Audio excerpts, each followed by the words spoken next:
Hindi makapaniwala ang maraming netizen at fans si Kris Aquino na sa pagkakataong ito ay magkikita silang muli ni Boy Abunda.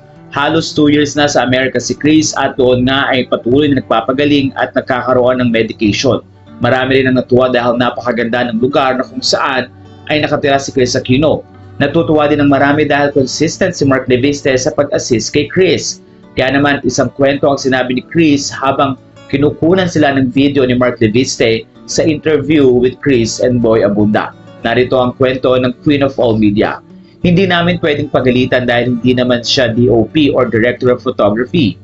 Maraming salamat sa mga Batanggenyo sa pagpapahiram ng inyong Vice Governor, but in a few days babalik na siya sa Pilipinas at sa Pasko kasama ng 3 anak niya na kaming lahat magsasama-sama. Christmas is also his birthday. Ayon sa mga netizen, kinikilig sila sa pangyayaring ito dahil natutuwa sila na pagdating ng Pasko ay magkakasama ang pamilya ni Kris at pamilya ni Mark Leviste. Sa puntong ito ay hindi na kailangan pang i-explain ni Kris ang relasyon niya kay Mark Leviste dahil tuloy-tuloy ang kanilang pagmamahalan. Matatandaang naikwento ni Kris Aquino na mismong si Bimpi ang nag-explain sa kanyang mommy about the relationship with Mark Leviste.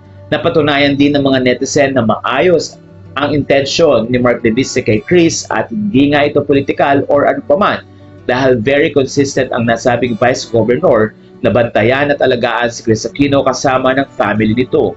Kaya naman hindi napigilan na ilang mga netizen at mga kapwa-artista ang magsabi na kinikilig sila. Sa bandang huli ay in-explain naman ni Mark Leviste kung ano ang DOP.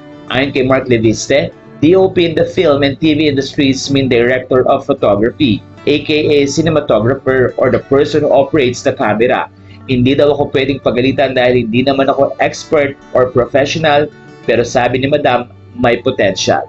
Sa bandang huli ay natuwa mga netizen dahil na-appreciate ng todo ni Kris Aquino ang mga bagay na ginagawa sa kanya ni Mark Leviste, whether maliit lang ito sa tingin ng iba or malaki. Makikita rin kasi doon ang pagiging genuine at kung saan nga ay isang epitome ng tunay na pag-ibig daw ang ginagawa ni Mark Leviste para kay Kris Aquino. Ayon sa isang netizen, the Vice Governor behind the camera and the celebrity in front of it talk about breaking the traditional roles. Who knew about such hidden talents all in the name of love? It really transcends anything. Sabi pa ng isa, boyfriend of the year, may God be the center of your relationship.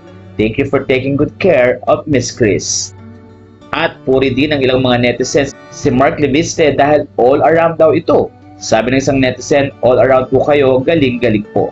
Vice Gov, kung si Kris ay ninang of all season, ikaw naman, boyfriend of all season. Ayon sa mga fans, talagang dapat suportahan ang pagmamahalan ng dalawa na ito daw ang tunay na pag-ibig na hindi nararanasan nga ng marami. Walang pong masasabi niyo sa story na ito.